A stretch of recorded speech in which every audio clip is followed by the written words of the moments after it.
దేవత దేవునికి నా వందనాలు తెలియజేస్తున్నాను. అలాగే సమయం ఇచ్చిన అయ్యగారికి అమ్మగారికి నా వందనాలు. కుడి వచ్చిన మీ అందరికీ నా వందనాలు. కొద్ది నిమిషాలు దేవుని యొక్క మాటలు మనం నేర్చుకుందాం.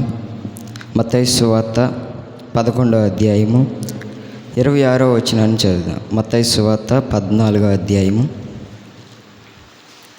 26 నుంచి చదువుదాం.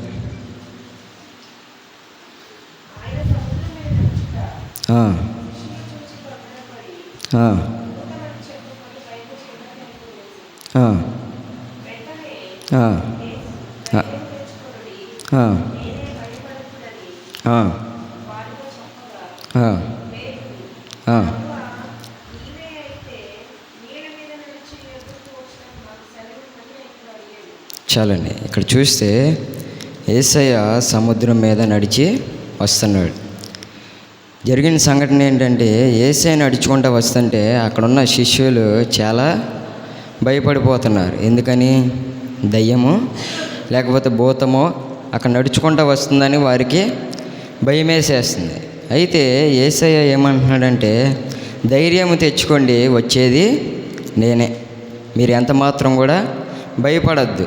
అయితే పేతురు ఏమంటున్నాడంటే, ప్రభువా నీవే అయితే నాకు సెలవేమో, నేను కూడా నీ దగ్గరికి నడుచుకుంటా వస్తాను. పేతురు ఎలాంటి వాడంటే, ఏది చెప్పినా కానీ ముందు యేసయ్యకు ఆయన మాట్లాడుతూ ఉంటాడు. మరణం వచ్చేటప్పుడు కూడా ఏమంటాడంటే, నీకు మరణము దూరమవును గాక అని పేతురే ముందు అంటాడు. ఇలా దుడుకు స్వభావం కలిగినటువంటి వ్యక్తి పేతురు. అలాగే ఏమంటున్నాడంటే, ప్రభువా నీవే అయితే నేను కూడా నీ దగ్గరికి నడుచుకుంటా వస్తాను. సరే రమ్మని దేవుడు సెలవిచ్చాడు. అయితే నడుచుకుంటా వెళ్ళాడు. 2 అడుగులు వేసాడు, లేదు వెనకమాల గాలిని చూసి పడిపోయాడు. ఆయన గాలి శబ్దం విని భయమేసేసి అక్కడ మునిగిపోతూ ఉండి, ప్రభువా నన్ను రక్షించమని కేకలేస్తున్నాడు. ఇక్కడ ఈయనలో మునిగిపోవడానికి గల కారణం ఏంటయ్యా అంటే, అల్ప విశ్వాసంతో ఆయన ఉన్నాడు. అల్ప విశ్వాసం అంటే చాలామందిలో కూడా అల్ప విశ్వాసము ఉంటుంది. అల్ప విశ్వాసం అంటే సరిపడనంత లేదని అర్థం. విశ్వాసం అయితే ఉంటుంది కానీ సరిపడినంత అయితే ఉంటల్లా. ఈ రోజుల్లో చాలామందికి విశ్వాసులని పిలువబడుతున్న మనకి విశ్వాసం పూర్తిగా దేవుని మీద ఉంటల్లా. ఇక్కడ పేతురు కూడా ఆయన రమ్మనంగానే నడుచుకుంటూ వెళ్ళాడు, కానీ గాలిని చూసి ఆయన భయపడిపోయాడు. అల్ప విశ్వాసి, ఎందుకు నువ్వు భయపడుతున్నావు అని దేవుడు మాట్లాడుతున్నాడు. ఈ రోజుల్లో కూడా మనం కూడా కొన్ని వాటిని చూసి మునిగిపోతున్నాం. వీటిని చూసి మనం లోకంలో కానీ లేకపోతే పాపంలో కానీ మునిగిపోతున్నాం. దేవుడు ఈరోజు నిన్ను కూడా పిలుస్తున్నాడు. ఎందుకు అల్ప విశ్వాసం చేత వాటిల్లో పడిపోతున్నావు, వీటిల్లో పడిపోతున్నావు అని దేవుడు నిన్ను పిలుస్తున్నాడు. కొంతమంది అంట కొన్ని వాటిల్లో పడిపోతున్నారు. చూద్దాం బైబిల్ గ్రంథంలో నుంచి యాకోబు రాసిన పత్రిక 1వ అధ్యాయము 6వ వచనాన్ని చదువుదాం.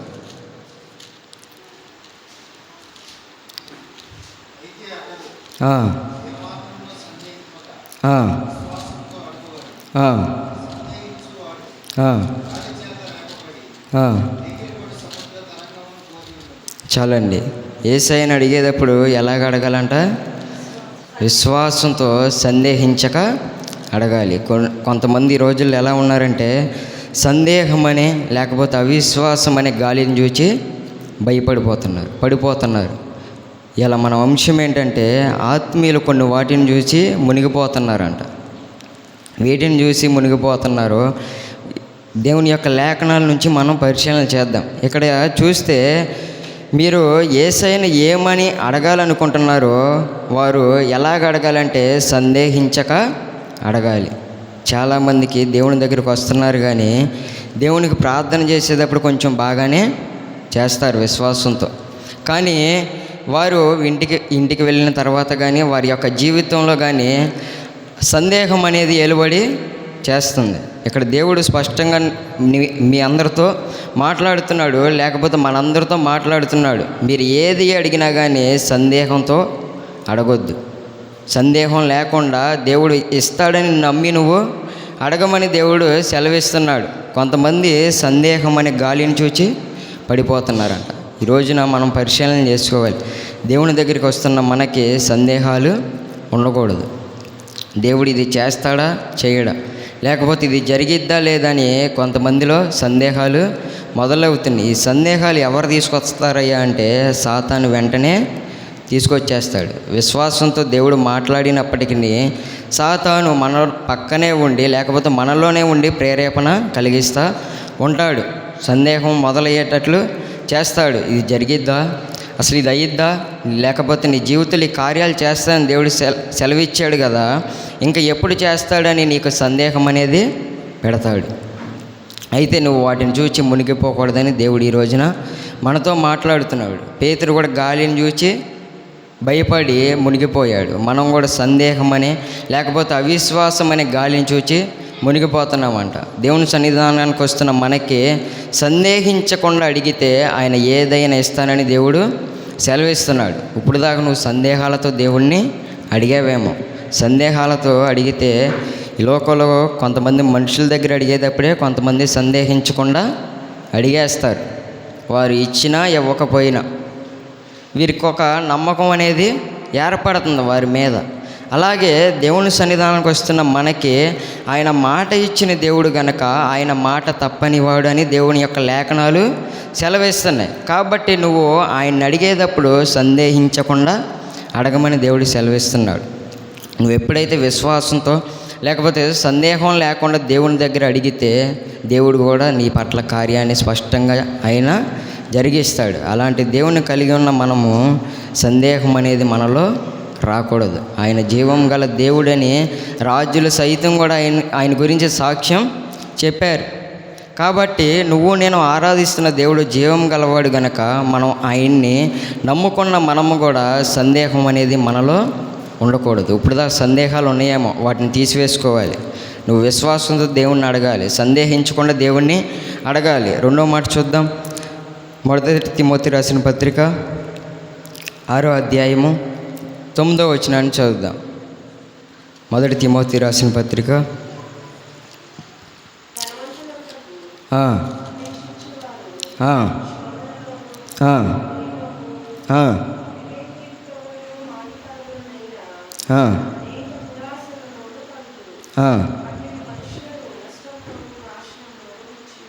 చాలండి.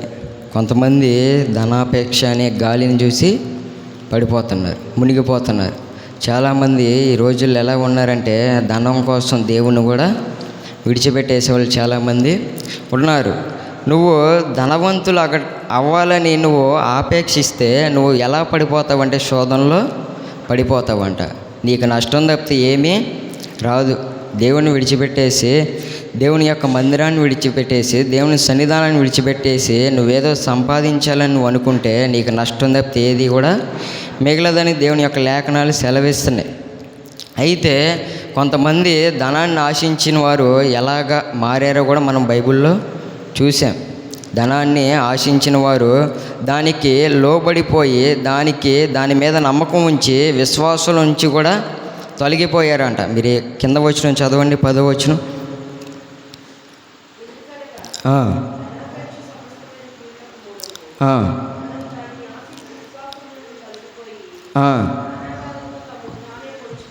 చాలండి.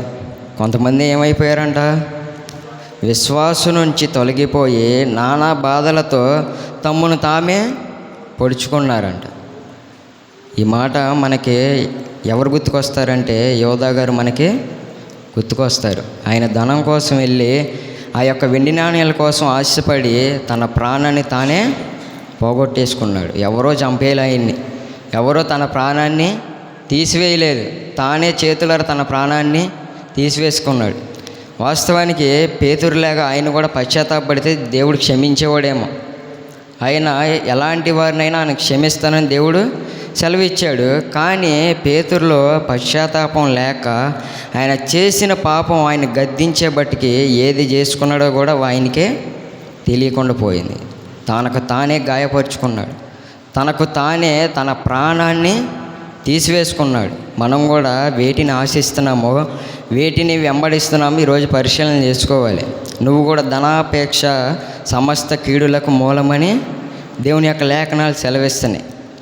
అయినప్పటికీ నువ్వు ధనాపేక్ష కలిగి ఉంటే నువ్వు కూడా ఏదో ఒక రోజు నాశనంలోకి వెళ్ళిపోతావు.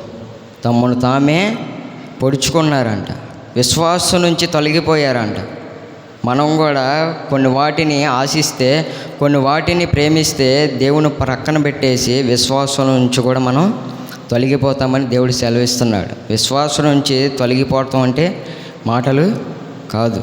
ధనాపేక్ష సమస్త కీడులకు మూలమని దేవుడు సెలవిస్తున్నాడు కనుక నువ్వు ఇప్పుడు వరకు ధనాన్ని ఆశించావేమో, ఇప్పుడు నుంచి అయినా నువ్వు దేవుణ్ణి వెంబడించగలిగితే, దేవుణ్ణి ఆయన మీద విశ్వాసం ఉంచి ఆయన్ని ఆరాధించగలిగితే ఆయన నీకు ఏది కావాలో అది ఇస్తాడు. అంతేగాని నువ్వేదో సంపాదిద్దామని తిరిగితే ఏది కూడా నువ్వు సంపాదించలేవు. నువ్వు వాటిని ఆశించంట నష్టంలోకి వెళ్ళిపోతున్నావు. దేవుడు ఈరోజు మనందరితో మాట్లాడుతున్నాడు కనుక ఎవరైతే ధనాన్ని ఆశిస్తున్నారో, నువ్వు ఒకవేళ దాన్ని ఆశించి ఇప్పుడు వరకు నష్టాలే నువ్వు అనుభవించావేమో. ఇప్పుడు దేవుడు నీతో మాట్లాడుతున్నాడు కనుక నువ్వు వేటినైతే కోల్పోయావో వాటన్నిటిని ఇవ్వడానికి ఆయన సిద్ధంగా ఉన్నాడు. కాబట్టి నువ్వు ఆయన మీద విశ్వాసం ఉంచి ఆయన అడగగలిగితే ఆయన ఏదైనా ఇస్తాడు. అంతేగాని మనం ఏదో సంపాదిద్దాం, లేకపోతే ధనాన్ని సంపాదించేసి మంచి పేరు సంపాదించుకుందామని అనుకుంటే ఎప్పటికీ కూడా నువ్వు సంపాదించుకోలేవు. వాస్తవానికి ధనం ఉంటే అన్నీ ఉన్నట్టు కాదు. ఎందుకంటే ధనమున్నవారు నెమ్మదిగా ఉన్నారంటే లేరు. కానీ ఏమున్నా లేకపోయినా మనం ఆయన సన్నిధానంలో ఇలా ఉన్నామంటే అది కేవలం దేవుని యొక్క కృప మాత్రమే. అన్నీ ఉన్నవారు కూడా ఇలాగా ఆనందంగా లేని వాళ్ళు చాలామంది ఉన్నారు. మనమైతే ప్రతిదినం లేకపోతే ప్రతి వారం కూడా ఆయన సన్నిధానంలో ఆనందిస్తున్నామంటే కేవలం ఆయన యొక్క కృప మాత్రమే. కాబట్టి నువ్వు ధనం ఉంటే అన్నీ ఉన్నట్టే అనుకొని నువ్వు ధనాన్ని ప్రేమిస్తున్నావేమో. నెమ్మది లేకుండా విస్తారమైన ధనం ఉండుట కంటే యెహోవా యందు భయభక్తులతో కూడిన కొంచెం కలిగి ఉండుట మేలంట. నెమ్మది లేకుండా ఎంత ఉంటే ఏం లాభం? చాలామంది ఈ రోజుల్లో ధనం ఉంటే చాలని అనుకుంటున్నారు. ధనం ఉంటే దేవుడు కూడా ఇంకా వారికి లెక్కలేదని అనుకుంటున్నారు. కానీ బైబిల్ గ్రంథంలో ధనం ఉంది, అన్నీ సమృద్ధిగా ఉన్నప్పటికీ దేవుణ్ణి ఎందుకు ఆరాధించారంటే దేవునిలో ఉండే సంతోషం వేరు, ఆ యొక్క ఆనందం వేరు. ఈ లోకంలో ఎక్కడ గడిపినా కానీ ఆయన యొక్క ఆనందాన్ని మనం పొందుకోలేము.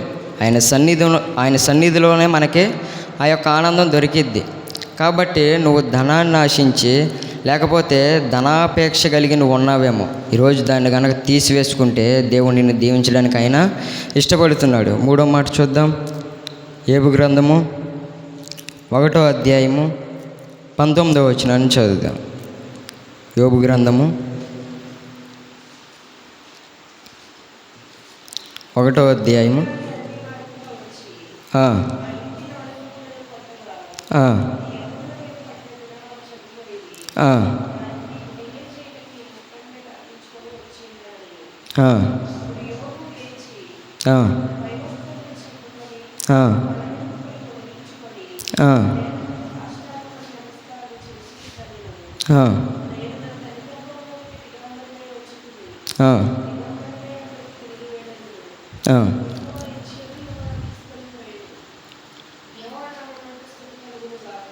చాలండి.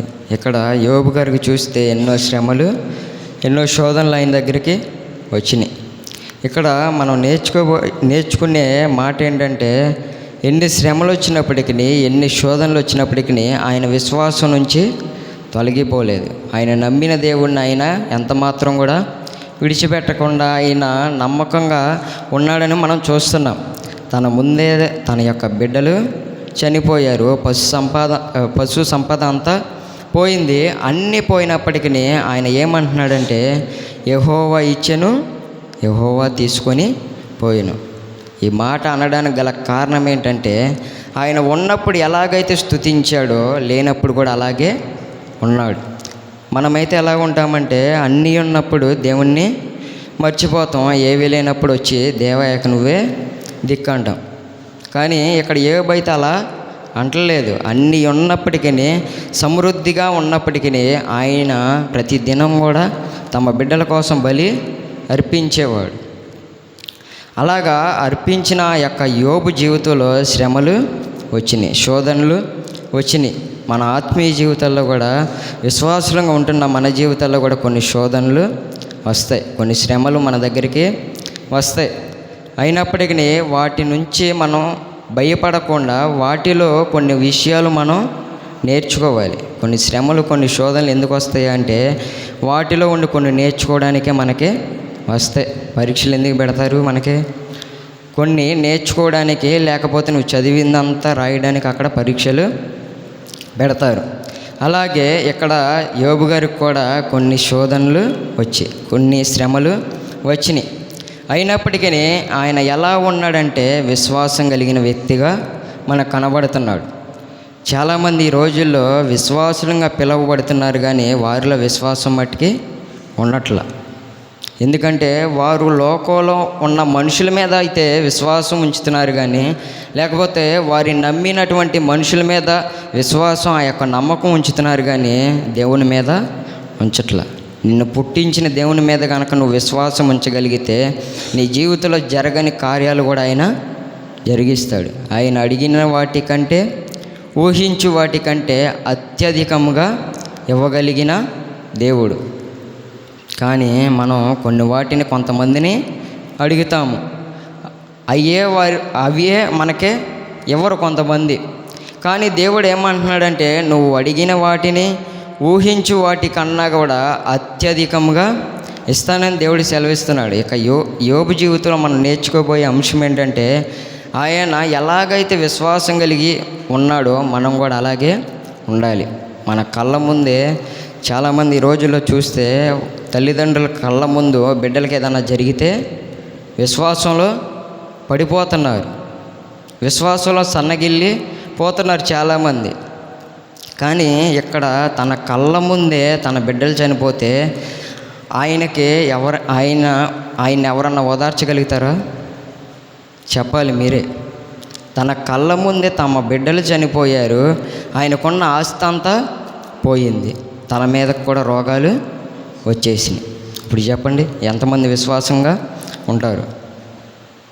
కానీ యోబు అయితే విశ్వాసం కలిగిన వ్యక్తిగా మనకి కనిపిస్తున్నాడు. వాస్తవానికి ఈయన అన్నీ ఉన్నప్పుడు స్తుతించకుండా ఉంటే, యోబు భార్య ఎలాగైతే మాట్లాడిందో తమ మాటలు తీసుకొని ఆయన కూడా అదే చేసేసేవాడేమో.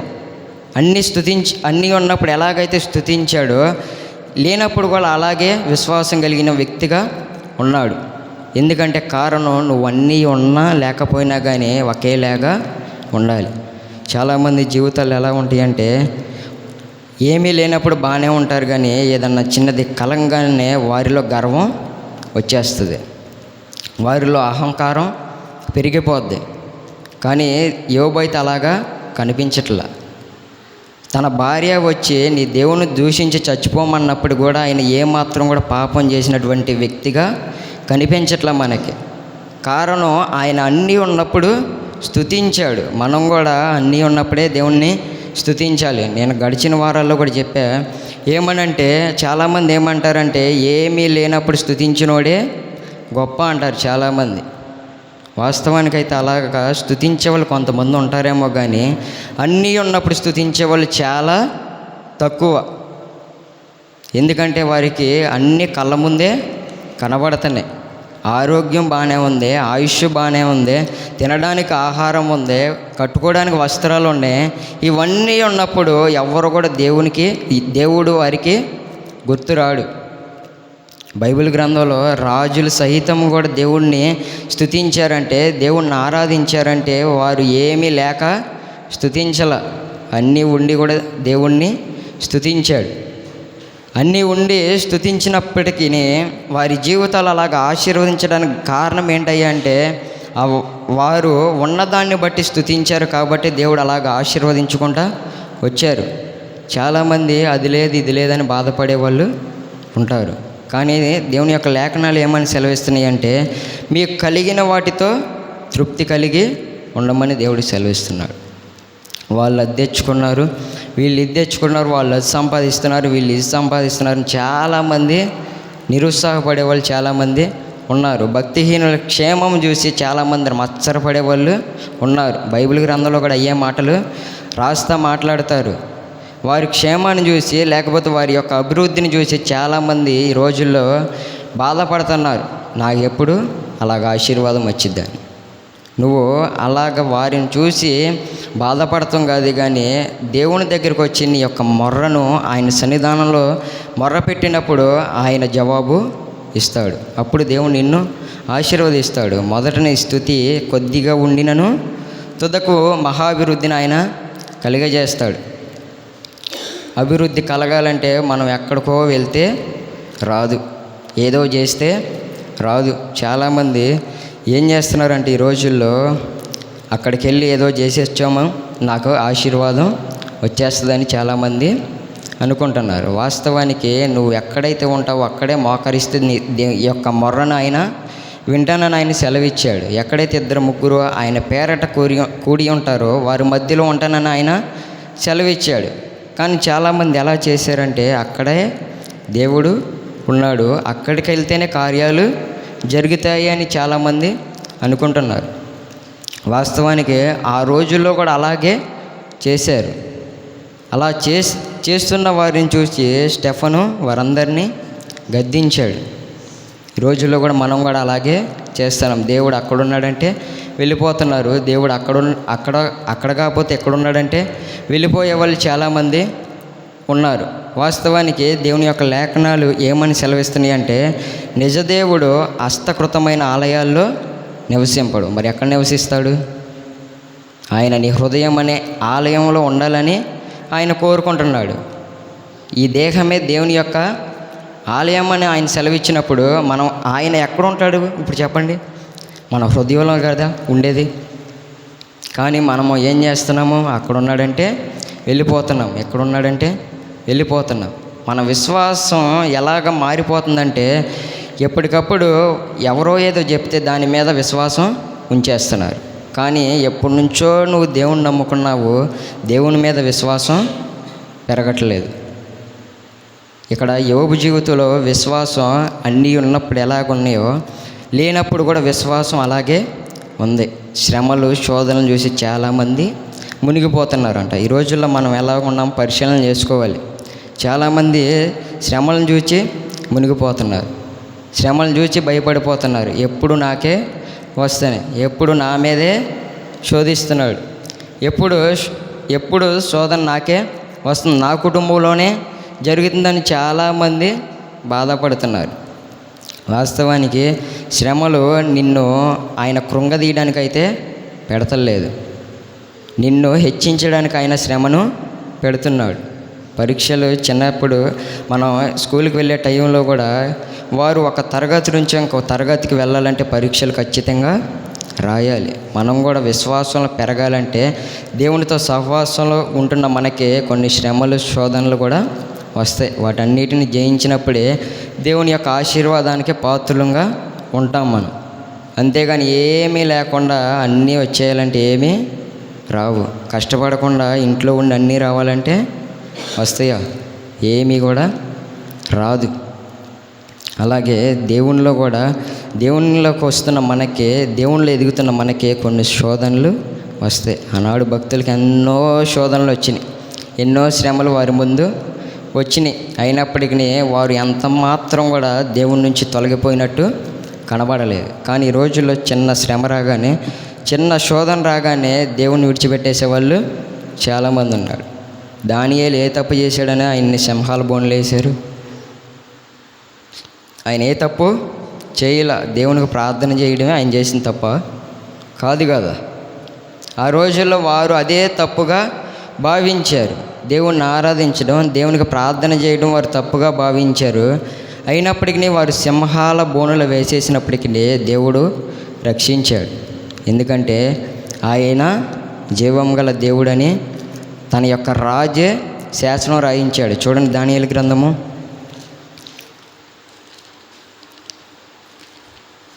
6వ అధ్యాయము 26వ వచనాన్ని చదువుదాం. దానియేలు గ్రంథము 6వ అధ్యాయము 26వ వచనం. ఇక్కడ రాజే శాసనాన్ని రాయిస్తున్నాడు. ఆ, ఆ, ఆ, ఆ, ఆ, ఆ, ఆ, ఆ, ఆ, ఆ, ఆ,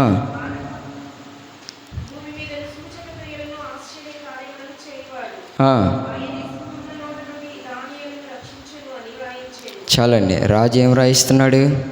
సింహాల బోనుల నుంచి ఆయనే రక్షించాడంట. ఇక్కడ వాస్తవానికి అక్కడ చెప్పే మాటలు దానియేలు అయితే చెప్పట్ల. రాజుకు దర్యావేషు ఈ యొక్క మాటలు వ్రాయిస్తున్నాడు. దానియేలు, దేవుడికే మీరు భయపడాలి, ఆయన దేవునికే మీరు వణికిపోవాలి, ఆయన దేవుణ్ణే మీరు ఆరాధించాలి. ఎందుకంటే ఆయనే జీవం గల దేవుడు, ఆయనే యుగయుగములు ఉండువాడు, ఆయన రాజ్యము నాశనము కానేరదు. ఇక్కడ రాజు తెలుసుకున్నాడు దేవుణ్ణి.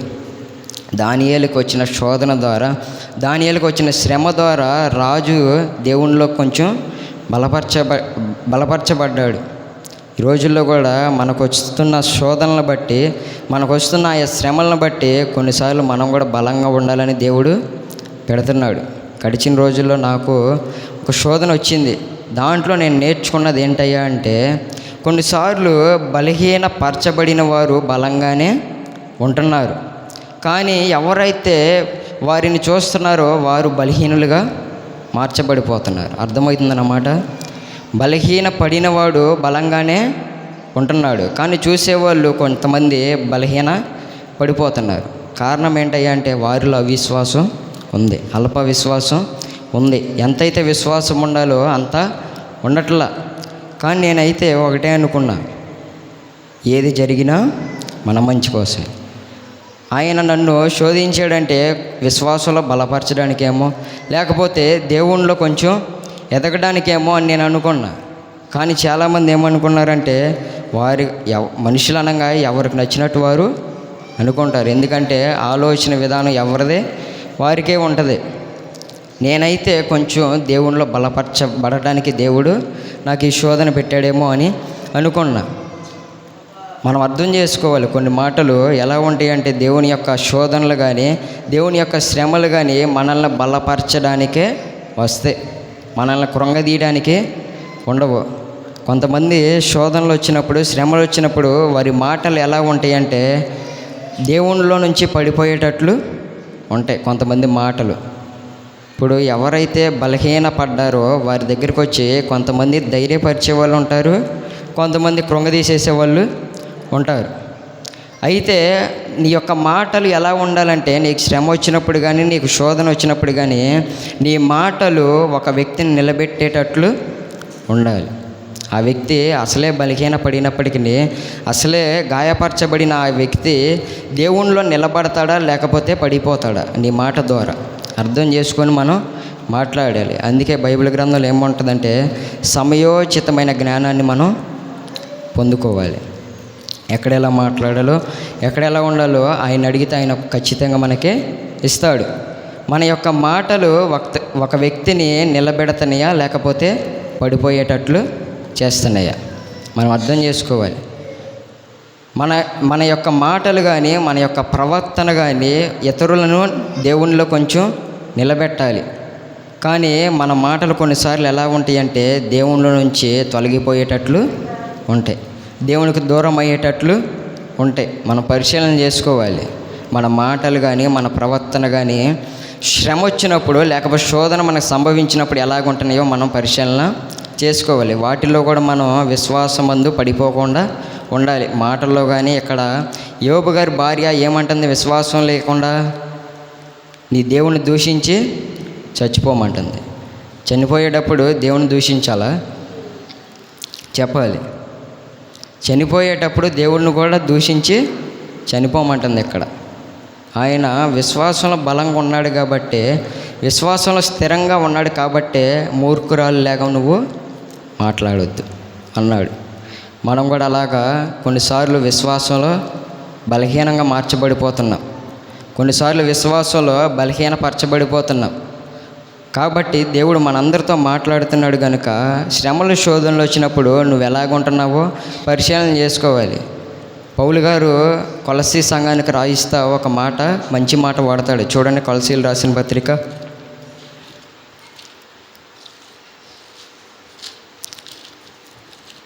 2వ అధ్యాయము 5వ వచనాన్ని చదువుదాం.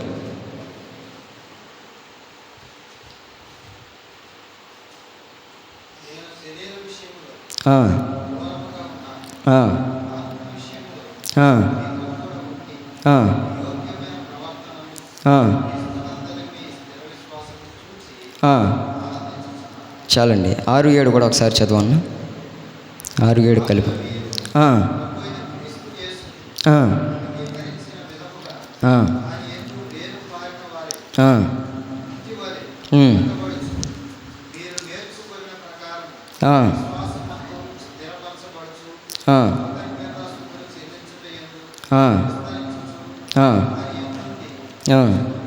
చాలండి.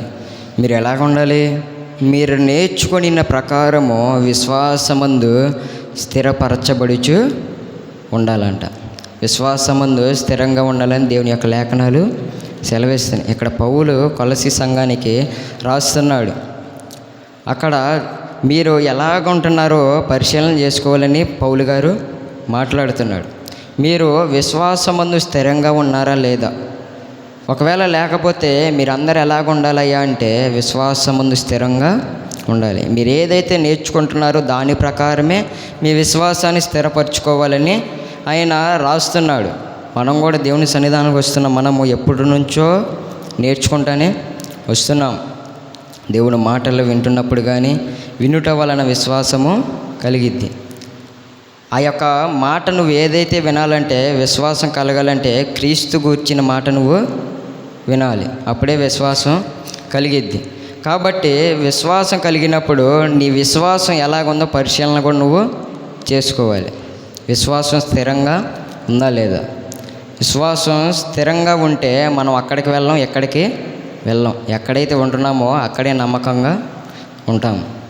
కానీ విశ్వాసం ఎప్పుడైతే స్థిరంగా ఉండదో, దేవునిలో స్థిరంగా ఎప్పుడైతే మనం ఉండలేకపోతామో, ఎవడో వచ్చి చెప్పిన మాటలు కూడా మనకి నమ్మబుద్ధి అయింది. ఇక్కడ మనం పరిశీలన చేసుకోవాలి చాలా. మనం ఎలాగుంటున్నాము? దేవుని యొక్క మాటలు వినబడుతున్నప్పుడు కొంతమంది విశ్వాసంగానే ఉంటారు, తర్వాత వెంటనే వదిలేసే వాళ్ళు చాలామంది ఉన్నారు. నువ్వు వినే వాక్యాన్ని శ్రద్ధగా వినమని దేవుని యొక్క లేఖనాలు సెలవిస్తుంది. ఆయన ఉపమానం చెప్పేటప్పుడు కూడా రాతి నేల పడిన విత్తనం ఎలా ఉంది? ఎండ రాగానే ఆ యొక్క విత్తనం లేకపోతే వేరు లోతుగా లేనందున మాడిపోయిందంట. ముండ్ల పొదల్లో విత్తనం ఐకిక విచారాల చేత అణిచివేయబడిపోతున్నారు. త్రోవ పక్కన పడిన విత్తనం ఎలాగుంది? కాకులు వచ్చి లేకపోతే బయట ఎవరో వచ్చి మనకి చెప్తూ ఉంటారు, వీరు అక్కడికి వెళ్తున్నారు, ఎప్పటి నుంచో వెళ్తున్నారు, కానీ అక్కడ కార్యాలు ఏమీ జరగట్లేదు, ఇక్కడికి వచ్చేయండి వెళ్ళిపోయే వాళ్ళు చాలామంది ఉన్నారు. త్రోవ పక్కన పడిన వారు కూడా సేమ్ అలాగే ఉంటారు. దాని యొక్క అర్థం అలాగనే ఉంటుంది. ఎందుకంటే త్రోవ పక్కన పడిన విత్తనాలని కాకులు వచ్చి ఎత్తుకెళ్ళిపోతాయి అంట. కానీ సారవంతమైన నేలను పడిన విత్తనం ఎలాగుంటుందంటే నూరంతలుగా ఫలిస్తుంది. మంచి నేలను పడిన విత్తనం అలా ఉండాలి. మనం దేవుని మాటలు వింటున్నప్పుడు మంచి నేలను పడే విత్తనంగా మనం ఉంటే మన జీవితం కూడా నూరంతలుగా ఫలిస్తుంది. కానీ మనం ఫలించట్లేదంటే దేవుని యొక్క మాటను శ్రద్ధగా వినట్లేదు. నువ్వు విశ్వాసంలో బలపరచబడాలంటే, నువ్వు విశ్వాసంలో స్థిరంగా ఉండాలంటే దేవుని మాటను శ్రద్ధగా వినాలని దేవుడు సెలవిస్తున్నాడు. ఈ రోజుల్లో చాలామంది కొన్ని వాటిని చూచి పడిపోతున్నారు. మొదటిది ఏంటయ్యా అంటే సందేహం అనే గాలిని చూచి పడిపోతున్నారు. తర్వాత ఏంటయ్యా అంటే ధనాపేక్ష అనే గాలిని చూచి పడిపోతున్నారు. ధనం లేకపోతే చాలామంది కొంచెం ఏదో లేనట్టుగా ఫీల్ అయిపోతారు.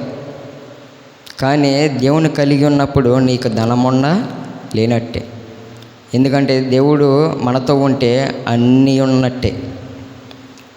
అని మనం ఎప్పుడు గుర్తిస్తామయ్యా అంటే దేవుణ్ణి సంపూర్ణంగా తెలుసుకున్నప్పుడే, దేవుణ్ణి సంపూర్ణంగా ఆరాధించినప్పుడే.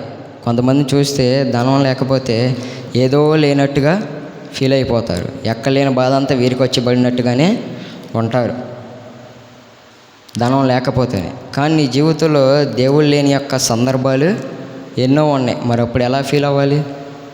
అప్పుడు ఎలా నువ్వు అనుకోవాలి? దేవుడు విడిచిపెట్టేస్తే, దేవుడు మనల్ని ప్రక్కన పెట్టేస్తే అప్పుడు బాధపడాలి. కానీ మనం ఈ లోకంలో మనం కొన్ని వాటిని తెచ్చుకోవచ్చు, కొన్ని వాటిని తెచ్చుకోలేము.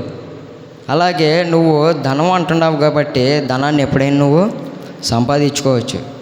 కానీ దేవుని యొక్క ప్రేమను, దేవుని యొక్క కృపను ఒక్కసారి పోగొట్టుకుంటే మనం సంపాదించుకోలేం.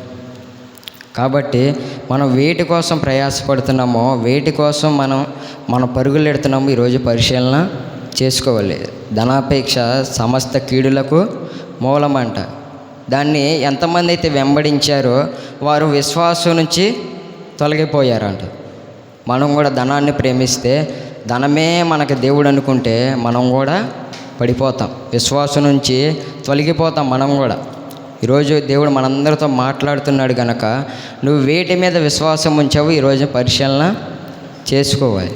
వేటిని నమ్ముకుంటున్నావు? ధనాన్ని నమ్మే దేవుని విడిచిపెట్టేస్తున్నావు. ధనాన్ని ప్రేమించే కదా దేవుని యొక్క సన్నిధానానికి కూడా దూరం అయిపోతున్నావు. చాలామంది చూస్తే ఆదివారం కూడా దేవుని సన్నిధానాన్ని విడిచిపెట్టి సంపాదిద్దామని వెళ్తారు. ఆ రోజు సంపాదించేది నువ్వు ఆ రోజు మహా అయితే ఒక 1000 రూపాయలు వస్తాయి. ఆ వచ్చే 1000తో నువ్వు మరలా ఏమన్నా కట్టేస్తావంటే ఏమీ కట్టలేవు. కానీ ఏదన్నా బలహీనత వచ్చినప్పుడు ఒక్కసారి హాస్పిటల్కి వెళ్తే నీకు ఆ 1000కి బదులుగా ఇంకో 9 ఎక్స్ట్రా అయినా పడిపోతాయి. 9 పడినప్పుడు అప్పుడు ఎంత అవుతాయి? 10కి పూర్తి అయిపోతాయి. దేవుని యొక్క ప్రేమ, దేవుని యొక్క కృప చూపిస్తున్నాడని దేవుణ్ణి ఇష్టానుసారంగా నువ్వు వాడుకోవద్దు. ఆయన ప్రేమ చూపిస్తున్నాడు, ఆయన కృప చూపిస్తున్నాడు, నాకు నచ్చినట్టు నేను జీవిస్తానయ్యా అంటే ఏదో ఒక రోజు దేవుడు మనల్ని విడిచిపెట్టేస్తాడు. బైబిల్లో కొంతమందిని విడిచిపెట్టేశాడు, మనల్ని కూడా విడిచిపెట్టేస్తాడు. కాబట్టి ఆ స్థితి రాకముందే మనం వేటిని వెంబడిస్తున్నామో, వేటి యందు ఇష్టం కలిగి జీవిస్తున్నామో, వేటిని ప్రేమిస్తున్నామో ఈరోజు పరిశీలన చేసుకోవాలి.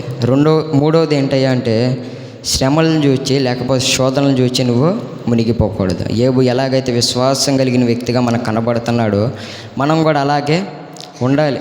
యేసయ్యకు శ్రమలు రాలేదా? లోకంలో జీవిస్తున్నప్పుడు ఆయన మానవునిగా మారి జీవిస్తున్నప్పుడు ఆయనకు కూడా ఎన్నో మాటలు తగిలాయి, ఎన్నో శోధనలు వచ్చాయి. ఆయనకంటే గొప్పవారం మనం. లోకంలో చాలామంది చాలా రకాలుగా మాట్లాడతారు. అయినప్పటికీ మనం దేని గురించి కూడా మనం బాధపడకూడదు.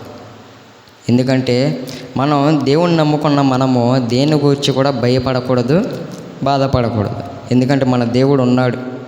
ఒకవేళ నీ మీద లేని వార్తను పుట్టించారేమో, లేకపోతే నువ్వు చేయకపోయినా చేశారని అంటున్నారేమో, నువ్వు దాన్ని ప్రూవ్ చేసుకోవాల్సిన అవసరం అయితే లేదు. ఎందుకంటే నీకు తెలుసు, నీ యొక్క మనస్సాక్షికి తెలుసు నువ్వు చేసావో లేదో నీకు తెలీదా? ఎవరో వచ్చి ఏదో అంటున్నారంటే నువ్వు దాన్ని ఏదో గొప్పగా ప్రూవ్ చేసుకోవాలని నువ్వు వెంపర్లాడితే ఏది కూడా చేయలేవు. కాబట్టి నువ్వు చేసావో లేదో, నువ్వు చెయ్యకపోయినా కానీ అంటున్నారేమో, నువ్వు దాన్ని ప్రూవ్ చేసుకోకుండా దేవునిలోనే ఇంక ముందు కొనసాగగలిగితే ఒకానొక సందర్భం వచ్చినప్పుడు దేవుడే బయలుపరుస్తాడేమో, దేవుడే వారికి బుద్ధి చెప్తాడేమో. నేను అలాంటి వ్యక్తులను అన్నది అని వారే బాధపడతారేమో. నువ్వు ఎవరిని తిట్టకుండా, ఎవరిని ఏమనకుండా ఉన్నప్పుడు వారికి తెలిసేటట్లు దేవుడే చేస్తాడు. కొన్ని గొడవలు జరిగేటప్పుడు కొంతమందిని నేను చూస్తూ ఉంటా, అన్నీ తిట్టాల్సినవన్నీ తిట్టేసి ఇక దేవుడే నిన్ను చూసుకుంటాడు. నీకు నచ్చినట్టు తిట్టేసావు, నీకు రాని మాటలన్నీ, వచ్చిన మాటలన్నీ మొత్తం తిట్టేసావు. చివరాఖరికి ఎవరు చూసుకుంటారు నిన్ను? దేవుడు. అసలు పగ తీర్చుకున్నట్టు ఎవరి పని? దేవుని పని. కానీ మనం తీర్చుకోవాల్సిందంతా తీర్చేసుకొని చివరాఖరి దేవునికి అప్పగిస్తాం. దానివల్ల ప్రయోజనము ఏమాత్రం ఉండదు. దేవుని యొక్క లేఖనాలు ఏమంటాయి అంటే కీడుకు ప్రతి కీడు ఎవనికి చేయొద్దు. నాకు ఈ మాట చాలా ఇష్టం. కొంతమంది అంటారు కీడుకు ప్రతి కీడు చేయొద్దని చెప్తూ ఉంటే చాలామంది ఏం చేస్తారంటే మేలు చేసిన వారికి కూడా కీడే తలపెడతారు. కొంతమంది వ్యక్తులు ఎలా మాట్లాడుకుంటారంటే వారు మనకి కీడే చేస్తున్నారుగా, మనం ఎందుకు మంచి చేయాలి అనుకుంటారు. దేవుని యొక్క ఉద్దేశాలు, దేవుని యొక్క మాటలు చాలా డిఫరెంట్గా ఉంటాయి. అవన్నీ అనుసరిస్తేనే మనకే తెలిసిద్ది, అవన్నీ చదివినప్పుడే మనకే తెలిసిద్ది. ఇవేవి తెలియకుండా మేలు చేసినోడికి కూడా కీడు చేస్తే ఒకానొక రోజు నువ్వే మరలా దెబ్బతింటావు. దేవుని యొక్క లేఖనాలు ఏమంటున్నాయి అంటే కీడుకు ప్రతి కీడు ఎవనికి చేయొద్దు. ఒకవేళ నీ కీడు చేశారేమో ఒకానొక రోజున వారే తెలుసుకుంటారు. కాబట్టి నువ్వు ఇప్పుడు దాకా కీడు తలపెట్టాలని నువ్వు అనుకున్నావేమో, ఆ యొక్క ఆలోచన కూడా రావద్దని దేవుని యొక్క లేఖనాలు మనతో మాట్లాడతాయి. బైబిల్ గ్రంథంలో చదివితే తెలిస్తే ఆ ఆలోచన కూడా మనకే రాకూడదంట. కీడుకు ప్రతి కీడు చేస్తానని, లేకపోతే మేలు చేసిన వారికి కీడే చేస్తానని ఆలోచన కూడా రాకూడదని దేవుడు సెలవిస్తున్నాడు. ఇప్పుడు వరకే మనం కీళ్ళు చేసామేమో చాలామందికి, మేలు చేసిన వారికి కూడా. లోకంలో మేలు చేసిన వారికే కీడు చేసేవాళ్ళు చాలామంది ఉన్నారు. అలాగే దేవుని దగ్గరికి వస్తే యేసయ్య మనకేమన్నా కీడు చేశాడని అడిగితే ఎవ్వరు కూడా ఏమీ చెప్పరు. ఎందుకంటే వారికి తెలుసు యేసయ్య కీడు చేశాడా మేలు చేశాడా చెప్పాలి. చాలామంది యేసయ్య మనకి కీడు చేశాడా మేలు చేశాడా? మేలే చేశాడు. ఏం మేలు చేశాడు? నువ్వు బ్రతికుండడమే ఒక మేలైతే నీ కొరకు ప్రాణాన్ని అర్పించడం కూడా ఒక మేలే. మన కోసం ఒక చిన్న మాట అనుభవించే వాళ్ళే లేరు. అయినప్పటికీ మన పాపాలు ఆయన మీద వేసుకొని మనం మరణించాల్సిన స్థితిలో మనం ఉన్నప్పటికీ ఆయన మనకు బదులుగా మరణించాడు. పాత నిబంధన గ్రంథంలో చూస్తే పాపం చేస్తే ఏదో ఒకటి పశువుల్ని బలిగా అర్పించేసేవాళ్ళు. ఎప్పుడైతే నూతన నిబంధన స్టార్ట్ అయిందో యేసయ్య బలి పశువుగా మారాడు. కారణం ఏంటి? నిన్ను నన్ను ఆయన అంతగా ప్రేమిస్తున్నాడు. అయినప్పటికీ మనం ఆయన ప్రేమకు లోబడకుండా, ఆయన మాటకు లోబడకుండా మనకు నచ్చినట్టే జీవిస్తున్నాం. వాళ్ళు ప్రేమించలేదని, వాళ్ళు నన్ను ఇష్టపడతలేదని, లేకపోతే వారు నన్ను దగ్గరికి తీసుకోవట్లేదని చాలామంది బాధపడే వాళ్ళు ఉంటారు. ఈ లోకంలో ఏ ప్రేమ అయినా కానీ నీ దగ్గర ఏదైతే పొందుకోవాలని వారు అనుకుంటున్నారో అది పొందుకునేదాకే వారు నిన్ను ప్రేమిస్తారు. పొందుకున్న తర్వాత లేకపోతే అవసరం తీరాక నిన్ను ప్రేమించరు. కానీ దేవుడు నువ్వు ఎలాగున్నప్పటికీ దేవుడు నిన్ను ప్రేమిస్తున్నాడు. ఆయన లోకంని ఎంతో ప్రేమించాడు కాబట్టే నీకోసం నా కోసం ఆయన ప్రాణాన్ని పెట్టాడు. ఆదిలో చూస్తే ఆయన మానవులను సృజించాలి ఎంతగా అయితే ఇష్టపడ్డాడో నీకోసం నా కోసం ప్రాణాన్ని ఇవ్వడానికి కూడా అంతే ఇష్టపడ్డాడు. అలాంటి ప్రేమ దేవుని ప్రేమ. ఆ ప్రేమను రుచి చూడాలని దేవుడు ఈ రాత్రి మాట్లాడుతున్నాడు. మీరు విశ్వాసంలో ఎలాగున్నారు ఈ రాత్రి పరిశీలన చేసుకోవాలి. నువ్వు విశ్వాసంలో స్థిరంగా ఉంటే ఎవరు ఏది చెప్పినా కానీ, ఎవరు ఏది నీ ముందు మాట్లాడినా కానీ దాన్ని ఎంత మాత్రం కూడా నువ్వు విని దాని ప్రకారం నడుచుకోవు. ఎందుకంటే లోకస్తులు ఎన్నో మాటలు మనకి చెబుతారు, దేవునిలో నుంచి లోకంలోకి లాగేయాలని. నువ్వు దేవునిలో ఎదుగుతున్న నిన్ను లోకస్తులు ఎవరో వచ్చేదో మాట చెప్పినప్పుడు నువ్వు విశ్వాసంలో స్థిరంగా ఉన్నావో లేదో అప్పుడే పరిశీలన చేసుకోవాలి. ఈ మాట నాకు చెప్తున్నారు, వీరు దేనికోసం చెప్తున్నారు అని నీకు వెంటనే గ్రహింపు రావాలి. ఇవేవీ లేకుండా వారు చెప్పారని నువ్వు కూడా వెళ్ళిపోయావంటే నువ్వు కూడా నీ జీవితాన్ని నాశనంలోకి నడిపించుకుంటున్నావని అప్పుడే అర్థం చేసుకోవాలి. చాలామంది మంచి మాట ఎవరో వినరు. చెడ్డ వార్తను విన్నంత త్వరగా మంచి వార్తను ఎవరు వినరు. ఆ రోజుల్లో కూడా దేవుని యొక్క మాటలు చెప్పినప్పుడు వారు ఆ యొక్క ప్రజలందరూ లోబడిన వాళ్ళని ప్రజలుగా ఉన్నారు. ఈ రోజుల్లో కూడా మనం కూడా అలాగే ఉంటున్నాము. దేవుడు ఎన్నిసార్లు మాట్లాడినప్పటికీ మనం మట్టికి దేవునికి లోబడతల్లా, ఆయన దగ్గరకు రావట్లా. దేవుడు సమయం ఇచ్చినప్పుడు, దేవుడు ఆరోగ్యం ఇచ్చినప్పుడు, ఆయుష్ని ఇచ్చినప్పుడు మన బ్రతుకులను మార్చుకోవాలి. ఇంకా సమయం ఉందంటే సమయం అనేది లేదు. మీరు అజ్ఞానుల వలె జీవిస్తున్నారు. జ్ఞానం కలిగి సమయాన్ని సద్వినియోగం చేసుకోవాలి. ఈరోజు చూసిన వారు తెల్లవారే కనబడతలా, ఇప్పుడు చూసిన వారు వెంటనే కనబడట్లా. చిన్నలు లేదు, పెద్దలు లేరు, వృద్ధులు లేరు. ఎలాంటి వారైనా కానీ లోకాన్ని విడిచి పెట్టేస్తున్నారు. మనం వెంటనే చూసినప్పటికీ, ఇప్పుడే చూసి అలా వెళ్ళాను అన్నప్పటికీ కూడా వారు మన కళ్ళ ముందు కనబడట్లేదు. అలాంటి రోజుల్లోకి మనం వచ్చేసాం. మరణం బాగా విస్తరించిపోతుంది, మరణం బాగా ఎక్కువగా పెరిగిపోతుంది. అలాంటి చెడ్డ రోజుల్లో ఉన్నప్పుడు మనం మన యొక్క బ్రతుకులను మార్చుకోకుండా ఇంకా సమయం ఉందిలే, లేకపోతే కొంచెం ఆయుష్ ఉందిగా తర్వాత తీసుకుంటానంటే అప్పుడు దాకా నువ్వు బ్రతికి ఉండలేవు. దేవుడు సమయం ఇచ్చినప్పుడే మన జీవితాన్ని ఆయన యొక్క మార్గంలోకి నడిపించుకోవాలి, రక్షణ మార్గంలోకి మనం నడిపించబడాలి. ఆనాడు నోవాహు దేవుని యొక్క మాటలు చెప్తున్నప్పుడు జలప్రళయం వస్తుంది, మీరందరూ నశించిపోతారని చెప్పినప్పుడు వెర్రివాడిగా చూశారు. నేటికి కూడా దేవుని యొక్క మాటలు చెప్తున్న లోకంలో ఉన్న ప్రజలకు ఎలా కనపడుతున్నాయి అంటే వెర్రి మాటలుగా కనబడుతున్నాయి. కానీ దేవుని యొక్క మాటలు లోకంలో ఉన్న వారికి వెర్రితనంగానే కనబడినప్పటికీ ఎవరైతే దేవునిలో ఉన్నారో వారికి దేవుని యొక్క మాట శక్తిగా ఉంటుంది. నశించిపోతున్న వారికి ఈ మాట ఎలా ఉంటుంది? వెర్రితనంగానే ఉంటుంది. ఎందుకంటే ఇది జీవం గల దేవుని యొక్క మాట. నువ్వు ఎలాగో లోకంలో జీవిస్తున్నావు, ఎలాగో పాపంలోనే ఉంటున్నావు, ఆ పాపంలోనే ఉండి చనిపోతే ఎక్కడికి వెళ్తావు? ఈరోజు పరిశీలన చేసుకోవాలి. చాలామంది అనుకుంటున్నారు ఇక్కడ అన్నీ అనుభవించేసి చనిపోతే చాలని అనుకుంటున్నారు. అన్నీ అనుభవించేశాక ఎక్కడికి వెళ్తావు? అసలైంది అక్కడ స్టార్ట్ అయ్యిద్ది. అగ్ని ఆరదు, పురుగు చావదు. మనం యుగాలు మండాల్సిందే. పురుగు చావదంటే మనమే, మన యొక్క ఆత్మలు అక్కడ కాలుతానే ఉంటే. ధనవంతుణ్ణి మనకు ఉదాహరణగా దేవుడు ఉంచాడు. అవి చదివినప్పుడైనా లేకపోతే అవి వింటున్నప్పుడైనా మన బ్రతుకులను మార్చుకోవాలి. ఈ లోకంలో చిన్న ముళ్ళు గుచ్చుకోగానే లేకపోతే చిన్న మంట మనకు అంటుకోగానే చాలామంది విలవిల్లాడిపోయే వాళ్ళు ఉంటారు. మరి అక్కడ ఆరని అగ్నుల్లో నువ్వు కాలాలి, లేకపోతే నేను కానాలి.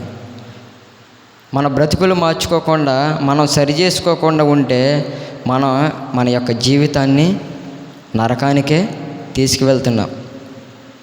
ఆయన నీ కోసం నా కోసం దిగిరావడానికి గల కారణం ఏంటయ్యా అంటే నువ్వు అక్కడికి వెళ్ళకూడదనే కదా. చాలామంది తల్లిదండ్రులు పిల్లల కోసం ప్రయాసపడతారు. ఎందుకని? వారు కూడా మంచి ప్రయోజకులు అవ్వాలని, వారు కూడా మంచి స్థాయిలో ఉండాలని. అలాగే మన పరలోకపు తండ్రి కూడా తమ బిడ్డలమైన మనం దారి తప్పిపోకూడదని, దారి తప్పిపోయినప్పటికీ మనం సరిచేయాలని ఆయన ఇష్టపడుతున్నాడు. అయినప్పటికీ మనం మట్టుకి దేవుని మాటకు లోబడతల్లా.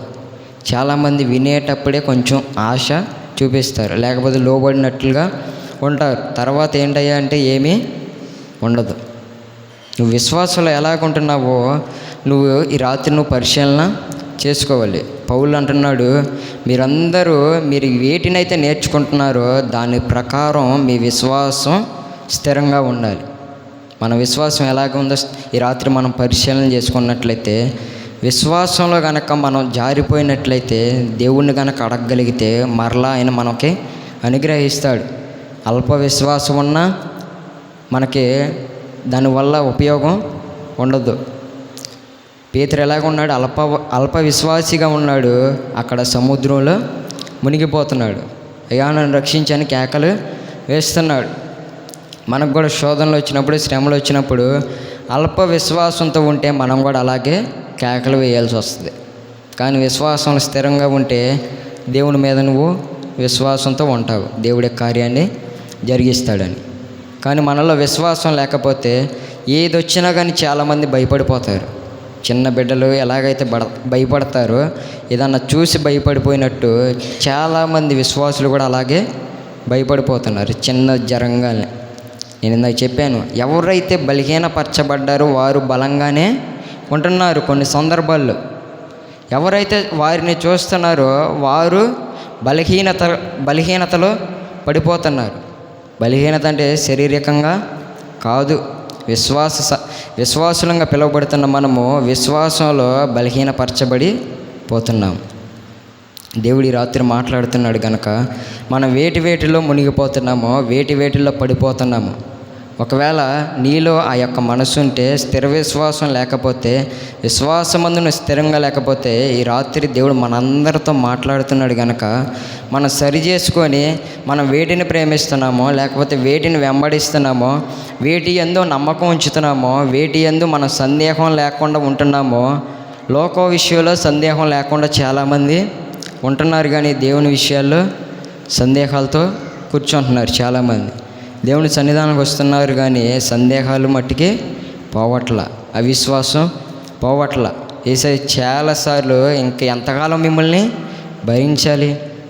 ఎన్ని కార్యాలు చూసినా, ఎన్ని మేళ్ళు అనుభవించినా, ఎన్ని నువ్వు అద్భుతాలు చూసినప్పటికీ నీలో అల్ప విశ్వాసం, అవిశ్వాసం మట్టికి పోవట్ల. ఇంకేం చేయాలి? దేవుడు నీ కోసం ప్రాణాన్ని అర్పించాడు, నీకోసం బలిగా మారిపోయాడు. పరలోకాన్ని విడిచిపెట్టేసి భూలోకానికి వచ్చేసాడు. నీకోసం ఇన్ని త్యాగాలు చేసినప్పటికీ, నిన్ను ఆరోగ్యంగా ఉంచిన, నిన్ను క్షేమంగా ఉంచిన, నీకు అన్ని ఆయుష్ సమృద్ధి అంత బాగానే ఇచ్చినప్పటికీ నువ్వు మట్టికి ఇంకా విశ్వాసంలో బలంగా ఉండలేకపోతున్నావు. ఇంకేం చేస్తే మనం విశ్వాసంలో బలంగా ఉంటాము? మనకి ఏది జరిగినా జరగకపోయినా కానీ మనం ఎలాగ ఉండాలంటే విశ్వాసంలో స్థిరంగా ఉండాలి. అలాంటి కృప దేవుడు మనందరికీ దయచేయునుగాక. ఆమేన్.